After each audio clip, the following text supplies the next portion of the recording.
Hi friends, omelettes అనేవి ఒక్కొక్కరు ఒక్కొక్క స్టైల్లో చేస్తుంటారు కదా. ఇది మా అమ్మ స్టైల్ అనమాట.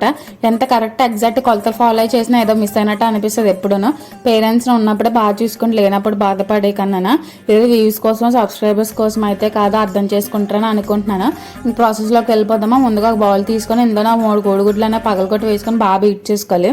తర్వాత ఇందులో పసుపు, ఉప్పు, కారం, చికెన్ పొడి, గరం మసాలా, పెప్పర్ పౌడర్ కూడా యాడ్ చేసుకొని బాగా కలిపేసుకొని ఇందులో ఒక 5 స్పూన్ల వరకు శనగపిండి కూడా యాడ్ చేసుకొని ఆ పిండి అంతా బాగా కలిసిలా కలుపుకొని ఇందులో సన్నతరిని ఉల్లిపాయ ముక్కలు, పచ్చిమిరపకాయలు కూడా యాడ్ చేసుకొని బాగా కలిపేసుకొని పక్క పెట్టుకోవాలి.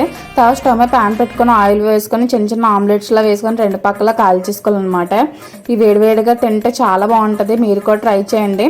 ఈ చిన్నప్పుడు మా అన్నయ్య నేను గొడవ పడుతున్నా అని చెప్పేసి అమ్మ మజ్జిగ అట్ల పూలతో కట్ చేసి ఇద్దరికి చెరి సమానంగా పంచిది. మీకు ఇలాంటి చిన్నప్పుడు మెమరీస్ ఏమైనా ఉంటే కామెంట్ చేయండి. మీకు కనుక మా వీడియోస్ నచ్చితే please like, share and subscribe. మీకు యూట్యూబ్ ఛానల్ ఫాలో అవడం మర్చిపోకండి ఫ్రెండ్స్. ఒక లైక్ కూడా అలా వెళ్ళిపోకుండా మంచి మంచి వీడియోస్ మేము ముందుకు వస్తాము.